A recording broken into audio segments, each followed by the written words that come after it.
Hi. Can we just forget the last conversation we had? I want to redo it so I can record it. So I want to tell you about a big ticket, and very ambitious sort of social policy that is like, when I tell you it'll be very ambitious, but I call this social libertarianism because the idea for the entire policy comes from a social point of view, which is to address very big problems in Australian society now using the existing tools and government regulation, but then using modern technology to streamline it and add flexibility. So I call it social libertarianism. I got a couple of these policy ideas, but would you like to hear what this one is? Yeah, I'm interested. What kind of problems are you looking to solve? So in Australia, the biggest problem is housing affordability. It's not just Australia. There's an entire generation now that is pretty much locked out of the housing market. And even if they, work hard from 18 or whatever and start to try to save the deposit for an actual house, to start paying off in a mortgage is, several tens of $1,000s, which is basically out of reach for a large chunk of the already disadvantaged poor. And so what I propose to do is to use the existing Australian compulsory superannuation system and the framework. So do you know how that works? Yeah, I know how the superannuation system works. Basically, you and your employer put a percentage of your income aside for when you retire. Do you have an idea to change how the superannuation system works? No, not specifically. So my idea is to use that existing system, and what we do. So what I want to do is create a trust fund for every child born in Australia, and there would be a minimum amount, 5 years, where if you're employed, if parents are employed, half the contribution would come from their wage, like superannuation, maybe 3%, and then the other half would be contributed by the government for 5 years. And then for people in that 5 year period who come from very poor parents who are already on welfare, like single mothers, there would be an extra allowance added to the welfare that the parent can't directly access that goes into the trust fund. But the end result would be for the first 5 years, every child would get an equal start to their trust fund, regardless of where it comes from. And that will continue on. And then in past 5 years, parents with jobs can voluntarily contribute more if they want to, and the government will co-contribute. It'd basically be a sliding scale. So, and then parents on long-term welfare or long-term government assistance, in Australia they already get allowances until the kid's 18 through the government. It's called Austudy, and then at 16 and 18, I think it is the child gets control of it. So there'd be an extra allowance added for long-term sort of welfare dependent, poor, disadvantaged people to keep that trust fund growing.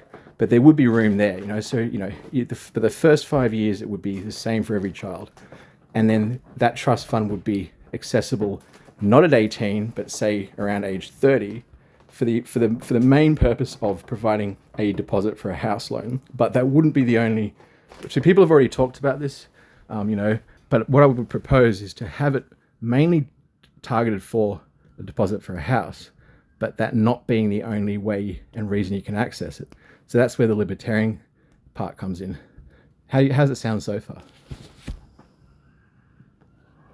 Okay, so you want to give people a bit more control over the money and make it easier to use in different ways. Well, not people. So the child born with the trust fund, they'll be the only person able to access it, and there'll be a blockchain attached to them and their trust fund that's legally binding, and that blockchain would act like a legal decision maker within certain parameters in the algorithm. And I know this is possible with blockchain, and that cuts out legal gray areas and people trying to weasel the money off a young person, for bad decisions. So basically, you'd have conditions. The blockchain would prevent all credit debts and that kind of thing between 18 and 30, when you can access it, being used to lend credit before the age of 30, get offset loans. So basically, as a young adult, when you go for credit, the credit people providing credit can't get you in debt and then try to claim it through bankruptcy. They can't use it as an asset to go after. They also can't lend you money with that trust fund, being guaranteed in the future with the assumption they can access it. You would block almost all access with the blockchain And then, so the access would be basically given to the young adult now, and there'd be conditions allowing the release that are, you know, common for everybody, like a deposit for a house and stuff. And for those conditions, you wouldn't even need approval from any court or government or lawyer. The blockchain would automatically release it if you meet the conditions. But but for exemptions that break the blockchain, wherever they come from, then it would involve courts and lawyers. But basically the idea would be the blockchain would stop parents trying to take the money from their kids, the kids being too generous, you know, being coerced into giving the money up to relatives, because that would be common. All sorts of reasons that, you know, young naive people would block easy access. And the blockchain would be quite strict. So for all intents and purposes, that money is for that child when they're a young adult. And the intent of that is to break cycles of intergenerational poverty, bad financial habits, and all that. And the idea is between a child and then an adult at 18, legal adult, there's about 10 years where you do your normal growing up stuff, where that trust fund is going to come. You know how much it is. It's hard for people to get at it. So then you got time to decide what you want to do. And there would be a few options that are easy that the blockchain would automatically approve, like deposit on a house within regulation guidelines. And the blockchain can be made sophisticated enough to do this without there needing to be any legal intervention. Because as soon as you involve lawyers and grey area, then the fees get chewed up. So the few exemptions that would break the blockchain would involve approval, oversight, and that would be, you know, severe criminal activity that results in damages between 18, like, you know, going off the rails, severe medical needs, that kind of thing. And there would also be provision for young tradesmen that don't pursue higher education to get into the trades early, and they might be ready to buy a house before 30. That would also be allowed. But by that point, they would be independent, so that would be easy to check for. But for all other reasons, 30 is the age at which the blockchain says, okay, what are your options? And if you're not ready to buy a house at 30 and you're not ready to use it, you can't just cash it out for no reason. That would be blocked as well. Right, Yeah. All right, let's get back to the drawing board here. To make this trust fund idea really solid, we're going to need some specific details. Here's what we need to figure out. First up, how much money should go into the trust each year? This will be the biggest factor in whether this makes a real difference in the long run. Second, how will this trust fund interact with taxes? Will it affect eligibility for other welfare payments? We'll need to figure out the technical details for this. And finally, we need a way to make sure the kids actually get the money at the end. We can't have the system get messed up by bad actors, so we need some serious safeguards. It's a lot to think about, but this whole system could be a real game changer. Okay. So let's make it work. Okay. On the first point, how much is given out? Well, I'm not an accountant or anything, but the idea would be that within the existing superannuation system, there's managed funds, and it's big industry in Australia, and they are rather consistent. They're not guaranteed, but you'd want it to be fairly common amongst everybody. The idea is that the initial start, the chunk of the trust fund, is independent of how you started off. And, you know, it may seem unfair, but the thing is, you know, if you're wealthy and your parents can afford to give you the deposit, the trust fund is still good for the overall economy because, you know, it's stimulating. And the thing is, poor people, you know, growing up. So basically, the idea is that that's where the social part comes in. You know, you're training kids to think of their future. You're giving them a common chunk of money. So, you know, young people growing up, there might be wealthy people who are privileged, and then poor people, and they're all mingling and they become friends. They're all about the same age. They can all plan together. You know, people might. The idea, like, there's other ideas. You know, you might pool your money together. You know, a bunch of adults might decide to go through a joint mortgage or start a business together. So, yeah. So that's that idea. The second part is, what was the second point you were worried about? The second point is about taxes. We need to figure out how this trust fund would work alongside the existing tax system. Yeah, okay. So I'm not sure how the regular superannuation system works, but I believe that I don't really know. But basically, you would just kind of match what exists with the regular superannuation. So the thing is, the lump. If you get the lump You're sum, right. yeah. We'd want to keep things simple. The main sort of easy, the main blockchain approved ways to use the money would be, start a business, buy things you need to start a business, do a startup, pursue further education, specialized training, relocation costs, or mainly a deposit on a house. And within a selected bunch of range of things, there would be ways to push the tax off further down the track, like exists with regular property. Like the tax wouldn't be like negative gearing type stuff.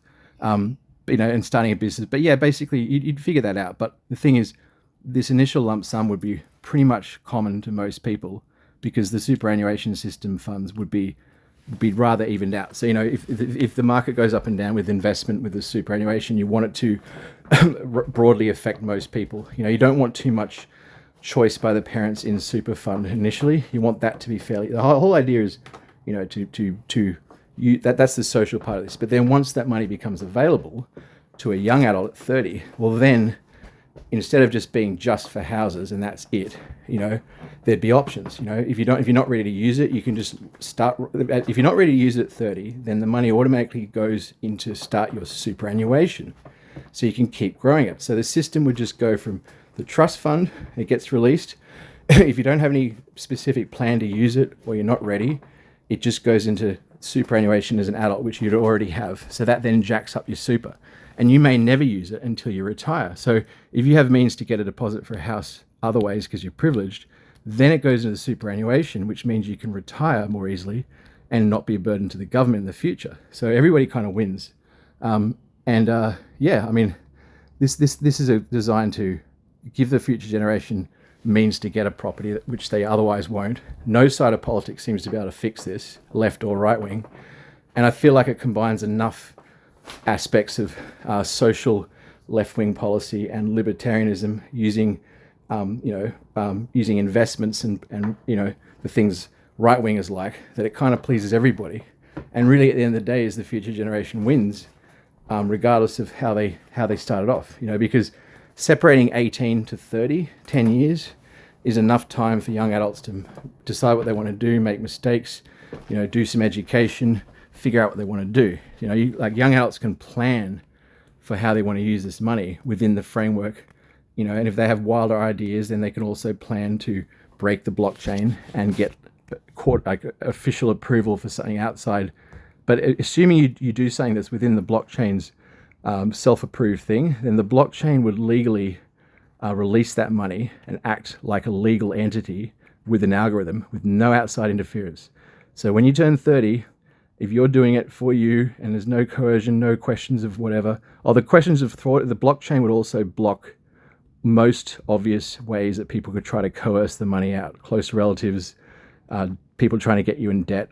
The debt wouldn't be allowed to be leveraged for any kind of credit or used to grant credit, assuming that they'll be able to get their hands on that lump sum. So you wouldn't be able to get into debt earlier with the plan to pay off that debt with the lump sum. That would be blocked. It would be blocked from both ends. And also you wouldn't be able to pay off bankruptcy, debts like private, that would all be blocked as well. So basically that lump sum, if there's no legitimate use and you don't want to use it, it just goes into your super. That's the protections you have for fraud and trying to weasel out. You keep the lawyers out of it by the blockchain self-approving. You have the conditions on the blockchain very strict, and if they are broken, then it's like the blockchain acts like a legal entity, which then demands lawyers get involved. And then the assumption would be the blockchain's been broken. It could be because people are trying to take advantage of the person. Does that make sense?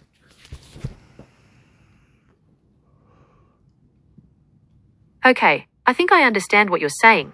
You want to make the system simple. You're also worried about people getting into debt with the expectation that the trust fund will save them later on. That's definitely something we'd want to avoid. But there's one thing we still need to figure out: how to handle inflation over all those years. You see, because you're saving for the long term, the value of money changes. Basically, what you can buy with $1 now won't be the same in 30 years. We need to have a system in place so that the money in the trust fund is still valuable when the kids get older. Well, I don't know. Like, I'm not. This is not my. I'm not that literate in the details, but the existing compulsory superannuation seems to have figured that out. As in, if you start adding super regularly when you're young, during your working life, it starts to grow, and it outcompetes inflation overall in Australia, at least. Like, I'm pretty sure most super funds, and this is a big industry. So the people that do this, the problem with existing super in Australia is there are hidden fees and lawyers taking fees and all that crap. So it does get whittled away. My idea would be to use the same system because it's known and trusted, and based on the way Australia's economy is being managed, it well outstrips inflation. I'm no economist, but the original compulsory super contributions wouldn't really be working if it was just going to be eaten up by inflation. I don't know how they guarantee that, but I know that it does work, because otherwise they wouldn't have put it in place. An extra 9% paid by your employer compulsory is quite a burden on the economy.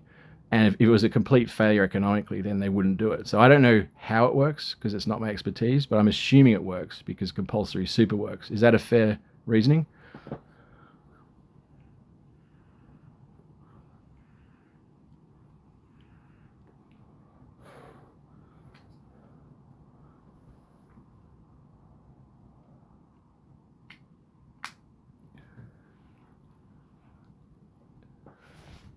Thinking.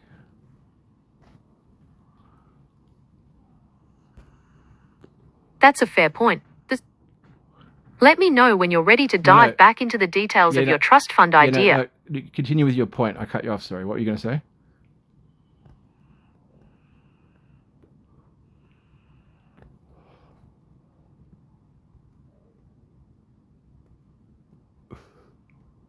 Damn it. Can you continue with what you were answering my last point? I cut you off. Sure. So we were talking about how to make sure the kids actually get the money at the end. We want a system where the kids get the money. No, we covered that. Sorry, I cut you off. You were asking me how is the trust fund going to keep up with inflation? And my answer to that was, I don't know the details because it's not my expertise, but the existing compulsory superannuation system must work, because 9% extra from every employer compulsory is a bit of a burden, and the existing system wouldn't be in place if it didn't work. So I'm just assuming that existing compulsory super works, and my system would use the same system. Does that make sense? Yes, that makes sense. Using a system that's similar to superannuation would likely work well for the trust fund. It would be efficient and minimize the need to reinvent the wheel. Exactly. The whole idea of all of my little policy Maverick ideas is to not try to reform any existing system, because unknown unknowns are no good, and also not to go against or challenge any of the sacred cows on the left and right wing. And this policy is kind of pleases all, because there's governments contributing a bit, employers are asked to contribute a bit. There's provisions are made to stop exploitative parents or lawyers or the world trying to get access to the money and take advantage of young people. And the whole point of this is to help future generations and provide a level playing field. So this is kind of right up the alley of the left wing in terms of the intentions, but the mechanisms to get there would also allow flexibility and autonomy for the child becoming an adult to access that money automatically through a blockchain. And that removes the nanny state feeling. It removes the bureaucracy getting involved, all that crap, because the blockchain would have conditions, and if you meet them, it would automatically approve, and it would have the legal authority to do so. That's the critical thing, including modern blockchain technology, because that takes out lawyer fees, it removes the government, and that's the libertarian idea, and that pleases the right wing and just everyday people. A child gets the money, the adults can't mess with it. This is designed to help future kids. All kids start off with a similar amount, and they can't access it until they're young adults. And the main reasons they would want to access it are things to help their adult life that are now very difficult. Starting a business, a joint business together, buying a van for a business, and any kind of exemptions to the regular blockchain automatic release would require oversight. And breaking the blockchain would assume that there might be people trying to weasel the money out, because people will try from all directions. Dodgy parents will try, relatives will try to guilt their kids into giving them money up, for whatever reason. And any reason to break the blockchain would assume to be, suspicious, or at least need to be reviewed. But other than that, the blockchain automatically does it. And that means young children turn into young adults. They separate from their parents. They break free from whatever influence that had, positive or negative.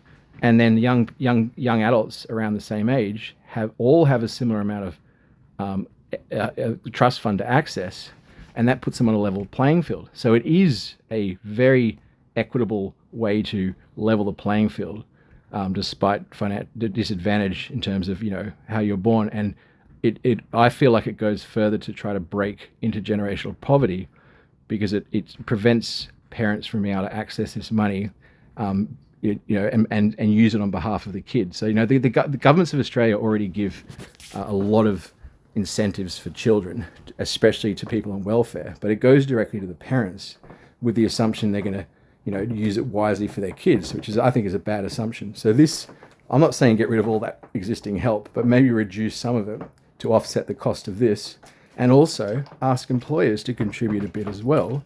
They're part of the social contract, like we do with superannuation. So don't reinvent the wheel. Use existing systems. Just leverage them with blockchain to make them efficient and a bit more flexible for future young adults.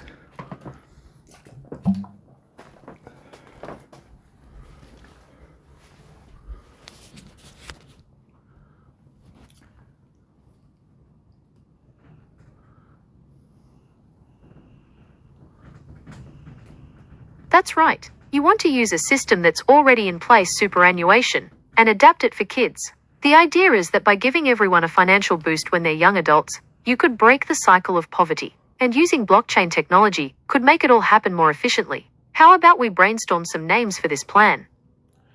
Well, the overall kind of political third philosophy I'm calling social libertarianism, and there's a few ideas I've got in this same kind of idea, a vein, I suppose. And we call this, I don't know, you come up with a cool name. But what I'm curious about actually is I don't really know, I haven't broken the numbers down, is like how much would the 5-year period I want to be kind of universal.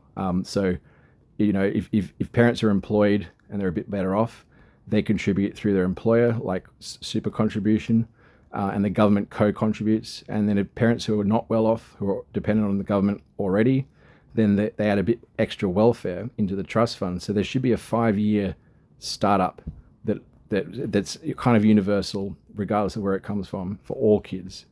And then, beyond that, between like 5 years and then between then and adulthood, long-term welfare dependent single parents with kids, they already get benefits and allowances for their children under their control. I had that myself.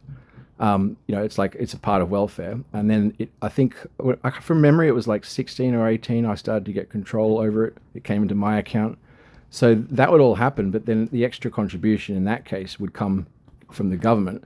But for parents who are employed, that would come from their employer, like superannuation. So the end result is by the time this trust fund contribution ends, let's say it's 16, 5 years is guaranteed. Between then and then, it might be a bit more flexibility. Like people might want to contribute more to get but you want to make sure that some kids with the means don't inject more money into the system, because the system will have, it will have tax breaks and stuff.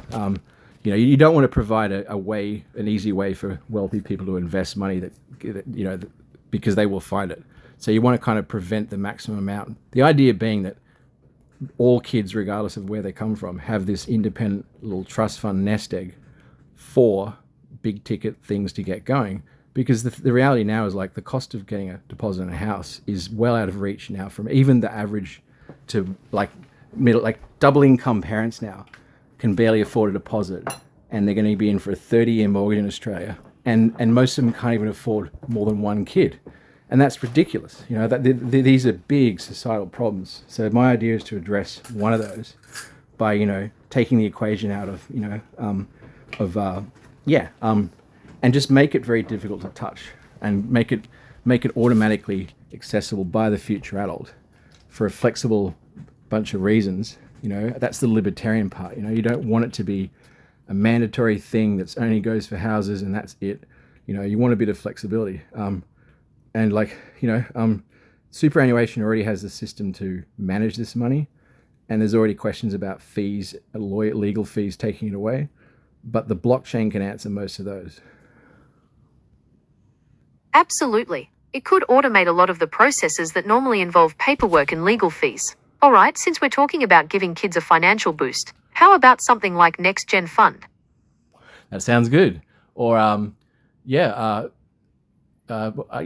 Gen Fund sounds good. Yeah, I can't think of anything better. All right, so we've got a name, Next Gen Fund. Here's the idea. It's like a supercharged savings account for kids. You get automatic contributions, and then, when you're an adult, you have the freedom to use the money for things like a house deposit or starting a business. What do you think? Well, that's a perfect summary now that we've nutted it out. It sounds brilliant. So I think the way to go would be for what I know of compound interest and everything is you want to get a nice chunk there to begin with. So, and the Australian government in the past has actually, under the John Howard, Peter Costello government, which were very, very good. They were very good with money financially. I think Peter Costello was the most qualified, talented economist we've ever had. His ideology was right wing, but his competency. I can't help with that right now. I know. I'm trained to be as accurate as possible, but I can make mistakes sometimes. While I work on perfecting. Wait. Peter Costello is no longer in power. This is history in Australia. But his right wing ideology didn't please a lot of the left wingers, but his competency as being an actual manager of the economy, and he implemented a lot of these things. Peter Costello implemented the GST in Australia, which was a hard sell. And since it's been implemented, it's raised like extra revenue, and that's a 10% flat rate. But the GST was the hardest sell in modern Australian tax reform, and that's Peter Costello's greatest achievement. So, basically, you want it to be the Next Gen Fund sounds great, But Peter Costello, the point was he actually had a baby bonus at one point. They were trying to encourage, people to have kids, and he basically gave lump sums to parents. I think $5,000, and at the time in the media, people jokingly call it the plasma TV bonus because he gave it to the parents, and that's actually what started the seed of this idea. Because at the time, I was thinking, well, shit, why don't you put that? If you're going to give a $5,000 bonus, why don't you put it in a trust fund for that kid when they get older? Why are the parents spending it on a plasma screen TV and then gloating about it in the media? I thought that was kind of what's the word? Grubby. I thought that was a bit off. Sorry, what were you saying? Fuck, you glitched out. I was saying Peter Costello. He was one of our greatest treasurers and economic managers, even though he was right wing. Ideologically speaking, a lot of people didn't like him, but he was very competent. But he, at one point, introduced a baby bonus, a lump sum from the government to encourage people to have kids. But he gave it as a lump sum to the parents. And at the time, people in the media, the pop tabloid media, the commercial TV, they were jokingly saying, "Oh, it's the plasma screen TV bonus," because parents were just blowing it on, some nice bit of material goods.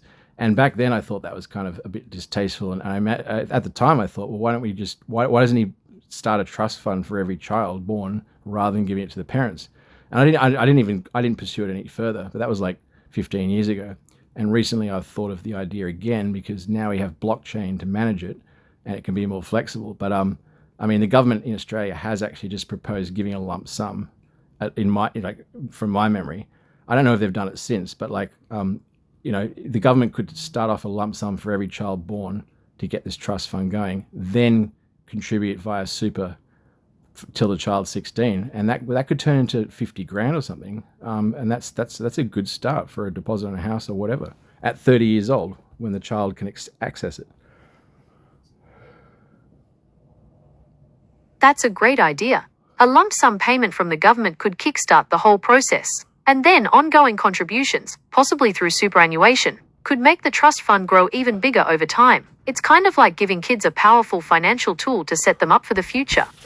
Well, yeah, so the lump sum gets it going. Then there's a 5-year contribution, which I'd like to be roughly the same for all kids.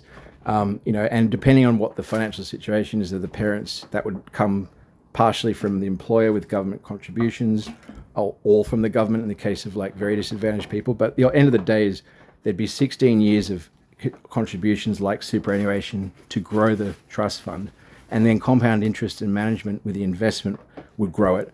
And within the same system of existing compulsory superannuation, all that structure, financial stuff still exists. The key thing would be the blockchain legal power of the blockchain attached to each person would have enough flexibility with modern technology to allow for a flexibility of reasons to use the money and block ways for it to be exploited. I've already laid those provisions out earlier. And there would be exemptions, but every exemption would break the blockchain, and that would automatically involve a review, a legal team, and the assumption would be that breaking the blockchain shouldn't happen, because the blockchain, like for most people, if you try to access the money for conditions that meet the blockchain, then the blockchain automatically releases it. So the blockchain acts like has the legal power within its programming, and blockchain is very powerful. I know it can do this. So you're cutting out future governments changing their mind, future governments changing their conditions, parents trying to access the money, people trying to lend money with leveraging that future. All that would be blocked. The release conditions in the blockchain would be quite specific and narrow, and any exemptions to that would have to be manually reviewed. That's how it would work. All right, so we've got to name the future fund. How about we start fleshing out some of those details? Like, how much of a contribution are we talking? And when exactly would the kids get access to their money? Yeah, so I say a lump sum to start it off. I don't know, two, three. All right, let's get more specific about. Well, I think I'm a little confused about what you just said. In the past, our treasurer in the 2000s, he had a baby bonus. I don't know how much it was. I think it was $2,000 or $3,000 or $5,000, somewhere in that ballpark. Let's say $5,000. I know it's a lot of money, but that's if the government outlays that, then the contributions then on don't need to be as high, because the companies are already compulsorily obligated to pay superannuation, which is 9%. So working adults, you don't want to add much more. So I'd say add 3% extra for 5 years from companies for parents who are employed, and then match that with the government. So 3% on top of that. So it would effectively be equivalent of 6% but you'd want to basically. Okay, so it sounds like you want a two-pronged approach. First, a lump sum payment from the government to get things started. And second, ongoing contributions from employers, and possibly the government as well. That's a solid plan for building up those trust funds over time. Yes, and I'm guessing the way you could sort of legally approach this, again, with existing laws, is there's already existing laws for parental leave that it is quite flexible, but like it's a requirement. So you could roll this into that. So part of the requirements for parental leave that exist now, Australia's parental leave generosity is not as great as Europe, but it's better than America, which basically doesn't exist. But somewhere in between. So it'd be an extra thing. So a part of parental leave, immediately having the kid is accounted for within the law. But then there'd be an additional 5 years of contributions from employed people. And I'm thinking not a percentage of income, because with superannuation, it is individual. People have varying amounts. You want this to be as level as possible. So you want it to be like you want the amount going in after the initial lump sum to be the same for all kids. So if the parents aren't employed, the government would add it to welfare. And then if the parents are employed, half would come from the government. But you wouldn't want it to be a percentage. You'd want it to be a flat sort of rate, not too high, not too low. And you wouldn't want rich parents finding a loophole to invest money in this trust fund to avoid tax or whatever, and make their children who are wealthy have a much bigger nest egg. That defeats the purpose. You want this to be separate from all other kind of investments that wealthy people have, advantages. You want this to be a common thing for all people. And you want the end result to be like about as much as a house deposit. That's the aim. So you want the end result when the trust fund's accessible at say 30 on average. You want that to grow to about 50 grand. And I think that's possible with a 5 grand contribution. You just have to work out the amount. But you'd want all kids, regardless of how they started off, to have roughly the same. You want that to be common, and whatever else privileges there is separate. And parents can't access it early, and the young adults can't access it until they're about 30. So they've got 10 years to learn how to manage money, do their studies, figure out what they want to do with it. And then the blockchain would take over to release it without any interference, with conditions met. And any other access early or for unusual things or emergencies or whatever, that would be case by case. It would break the blockchain. It would have to be reviewed. All right, so we've got a solid plan. We'll call it the Future Fund, and here's how it works. It's like a supercharged savings account for kids. You get automatic contributions, and then, when you're an adult, you have the freedom to use the money for things like a house deposit or starting a business. To get the support we need for this plan, we should focus on how it will help the overall economy. Also, we should talk about how it will address social inequality. Well, I already addressed that. Everything I've told you, it addresses social inequality extremely well, because you're separating.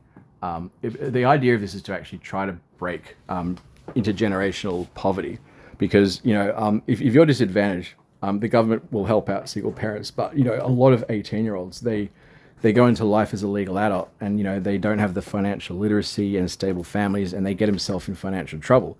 And you want this future trust fund to be large enough and common enough amongst all socioeconomic graphs, so that everybody has the same guaranteed amount from this. And you want it to be inaccessible from getting, like, so if a young adult 18 gets just to 25 and they get a credit card debt, it's like 10 grand. The credit card debt collectors can't go after this trust fund. That would be legally blocked. So for all intents and purposes, the money doesn't exist except for the person who is going to inherit it, and it's controlled by a legal guardian blockchain with legal power to release it. And there would be provisions in that blockchain detailed enough to block obvious ways to exploit the money. And because you don't want the money to be leveraged to make the property value just go up to compensate. I'm not economically literate enough to know exactly how to do this, but I do know blockchain is sophisticated enough to allow this, and it can be simple enough because blockchain can act like a decision maker algorithmically. Blockchain is very good at doing the legal administration, accounting type work automatically, providing conditions are met. That's the whole idea, because you don't want every trust fund to have to go through a legal review. You don't want arguments about the money. You don't want kids getting in debt. You don't want debt collectors trying to claim the money through courts. You want to block all of that. You want to basically make it untouchable until it's released. And at that point, then it's pretty much released. But, and if you're not ready to use it at 30, then it just rolls automatically into the then adult superannuation. Right, the idea is to give the kids a... Yeah, keep going. Superannuation, or super, is Australia's workplace savings system. It's designed to help people save for retirement. No. Can you go back Here's to how it works. Can you go back to answering what I just said? Absolutely. You mentioned that the money would roll into your superannuation if you didn't use it by the time you reach 30. That's a great way to ensure people still benefit, even if they don't need the money for something like a house deposit. It seems like a smart move to build on the existing superannuation system. Exactly. And the beauty of that is that let's say somebody is financially disadvantaged, socially disadvantaged, and then has trauma from abusive parenting. They might not be able to get out and work between 18 and 30, and therefore their super they would basically not have a good start to super. So if they're not ready to buy a house at 30, and that money goes to the super, and presumably they leave it for a while, then they could at least use that to kickstart their super, because it's better than nothing. Because the thing with super is, if you start off disadvantaged and you can't work because you're abused by your parents, and you go straight back into the system and you're welfare dependent from a young age, then you really don't have any super contribution. That guarantees that you're going to be dependent on the government for life. So 30 grand going to the super is better than nothing. But yeah, I mean, when it comes to cases of like, criminal activity of a young adult, liability that requires damages, that would be a reason to access the super fund, but very, very, very unusually. and also like severe delinquency. Like if the person is mentally unfit or in and out of institutions when they turn 30, there might be a block put on by doctors, just a pause, like another 5 years before they access it, and then it would roll into super. So either way, that money's going to be funneled into helping the individual, regardless of their financial upbringing, their privilege level, all of that. All right, let's talk about that. You're absolutely right that having clear guidelines for unusual situations is important. It would be good to set a higher age limit, maybe around 35, to give the trust fund more time to grow. But what about giving the young adults more control over the money? Maybe a staged approach where they have limited access at first, and then full control later on. Well, yeah, that would be possible. Like the blockchain, you could make the blockchain more complicated than I'm starting off with, but you don't want to make it too complicated. But so, for example, if you want to, like, some young people might get into a trade and get business going and want to access the money earlier, say at 21. In that case, they would all they have to really prove is the fact that they're self-employed, their income. Maybe they do their own taxes because they're self-employed. Maybe a credit check would be involved, like private credit check agencies would say how much do we think in the private market we would lend this guy comfortably, and if that's over a certain threshold, then you've kind of proven as a 21-year-old that you're already competent as a young adult. And if those conditions are met, then the blockchain could release the money early because you're ready. But in the opposite case, if you get to 30 and you're in and out of mental institutions, you've got a string of criminal offenses, you're in debt, then they might actually delay it for 5 years. But you want to make the average, the conditions of the blockchain easily met by most people, and you want that money to be accessible for certain things. You want flexibility in how to use it, but you don't want people to just be able to cash it out and use it for anything, because in that case, people can get into debt earlier, people can get into gambling debts, whatever, and then owe people money. And when that money comes, it's already been leveraged. You want to block that as much as possible. You want the money to be, you don't want to just be able to cash it out for no reason. Maybe between 30 and 40, maybe after say 40, then it does just cash out for no reason. And you just get money. But like you said, a staged release I think is smart.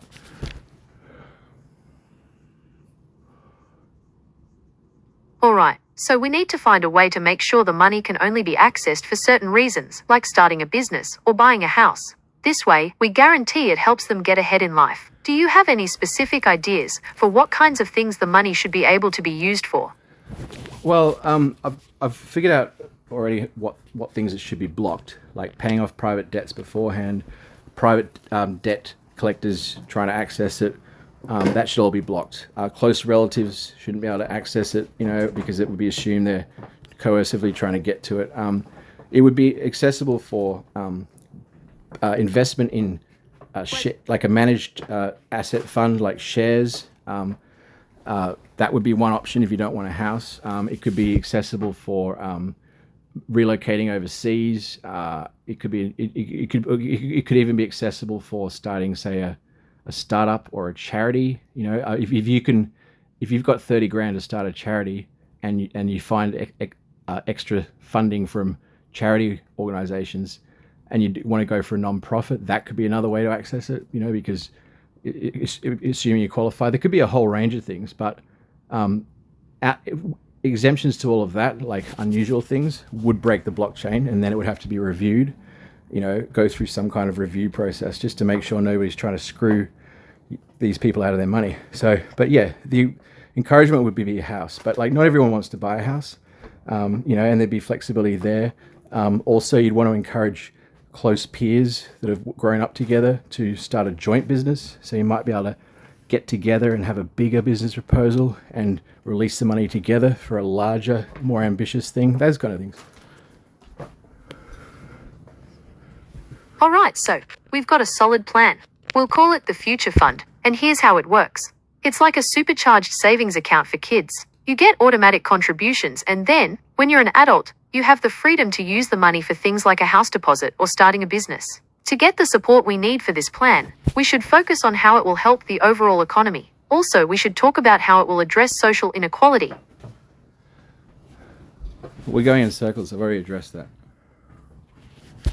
You're right, we've been going over the same points. How about we change things up? We could focus on getting feedback on the idea, maybe a survey to see what people think, or even a small focus group to hear some initial reactions. We could also start building relationships with people who could champion this idea, like academics who study social policy or economists who specialize in inequality.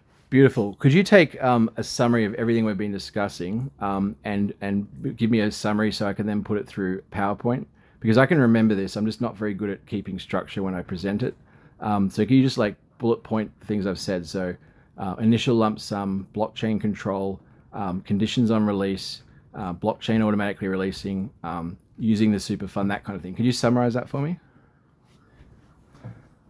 Sure, here's a summary of your future fund plan. Give every newborn a lump sum of money to invest, like a supercharged savings account. Use blockchain technology to manage the fund, and make sure no one can access the money until the child turns 30. The money can be used for things like buying a house, starting a business, or even going back to school. The system would be completely automated, which means less bureaucracy and fewer lawyers.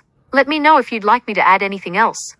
Could you just add that the blockchain would allow exemptions, but they would have to be manually reviewed, but conditions releasing the money, as long as the blockchain's met within the system, then it does happen automatically. And also mention that this is a superannuation style trust fund that starts off with a lump sum and then has contributions from a combination of government and employers, or just government in the case of poor people.